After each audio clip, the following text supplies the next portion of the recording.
जय श्रीराम मंडळी. खादाडीच्या उन्हाळी पेय सिरीजच्या दुसऱ्या भागात आपल्या सर्वांचं खूप मनापासून स्वागत.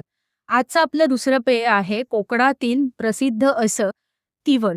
हे तिवळ पित्तशामक असून ॲसिडिटीवर गुणकारी आहे. चला तर आता साहित्य बघूया. तिवळ बनवण्यासाठी आपल्याला काय काय लागतं. कोकम आगळ, बारीक चिरलेली हिरवी मिरची. इथे मी एक छोटी हिरवी मिरची घेतली आहे. मिरच्या खूप घेऊ नका, कारण आपल्याला असं जळजळीत तिखट ते करायचं नाही. एक थोडासा मिरचीचा झटका आपण म्हणतो तसं ते आलं पाहिजे, एवढंच तिखट असायला हवं. साधारण एक मोठा चमचा भरून बारीक चिरून कोथिंबीर. कोथिंबीरची पानांसकट जर कोवळी देठं असतील तर ती घेतली तर त्याचाही स्वाद ह्याच्यात खूप छान येतो, म्हणून कोथिंबीर. आता ह्यात मसाले काय जाणार आहेत ते बघूया.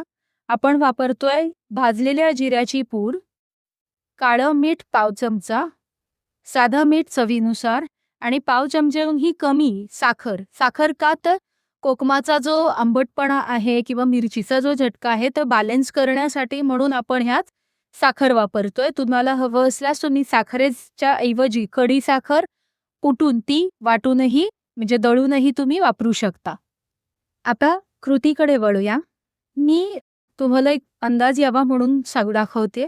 हा जो चमचा आहे तर हा मोठा चमचा भरून 3 चमचे मी हे कोकम आगळ घेतलेलं आहे आणि ह्यात जे पाणी घेतले आहे आपण तिवळ बनवण्यासाठी ते साधारण हे 2.5 ग्लास मी पाणी घेतलंय. एवढ्या प्रमाणामध्ये तुम्हाला 3 जणांसाठीचं तिवळ बनून तयार होतं.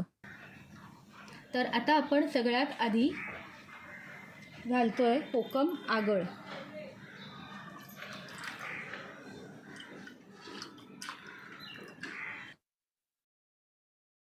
रंग काय सुरेख आलाय ना. आणि हिरवी मिरची त्याचे बारीक जे तुकडे केले, बारीक चिरलेली कोथिंबीर आणि आता हे जे मसाले आहेत ते आपण सगळे एकत्रच घालणार आहोत.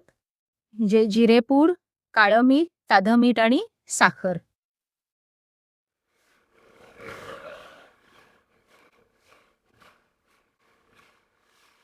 आणि आता हे छान ढवळून घ्यायचे. तसं तर आपलं तिवळ आलेलं आहे, पण ह्यात जे आपण हिरवी मिरची, कोथिंबीर आणि जिरेपूड वगैरे घातली आहे तर त्याचा जो स्वाद आहे तो आपल्या तिवळमध्ये मुरण्यासाठी म्हणून आपल्याला हे झाकून 15 ते 20 मिनिटं वाट बघावी लागणार आहे, जेणेकरून ते पूर्णपणे त्याच्यात तो सगळा स्वाद उतरून तिवळ आपलं अजून जास्त चविष्ट लागेल. 15 मिनिटं झालेली आहेत. आपण तिवळ मुरवायला ठेवलं होतं आणि आता ते छान मुरलं गेले. एकदा ढवळून घेऊयात. आणि आता हे आपलं जे तिवळ आहे हे पिण्यासाठी रेडी आहे. तर आपण ग्लासात घेतोय बर्फ. तर जर तुम्हाला बर्फ नको असेल म्हणजे कोणी हे तिवळ असं फ्रीजमध्ये ठेवूनही पिऊ शकता किंवा असंही घेऊ शकता माठाच्या पाण्यात बनवून. आणि आता हे येतोय आपण ह्या तिवळ. अशा प्रकारे तयार आहे आपलं पोटाला थंडावा देणारं, पित्तशामक, पाचक असं अगदी सोप्या घरगुती पदार्थांमध्येच होणारं तिवळ. आता भेटूया पुन्हा एकदा वेगळ्या एका रेसिपीसोबत. तोपर्यंत यूट्यूबवर बघत असाल तर लाईक, शेअर, सबस्क्राईब आणि इंस्टाग्राम, फेसबुकवर बघत असाल तर आम्हाला लाईक, फॉलो, कमेंट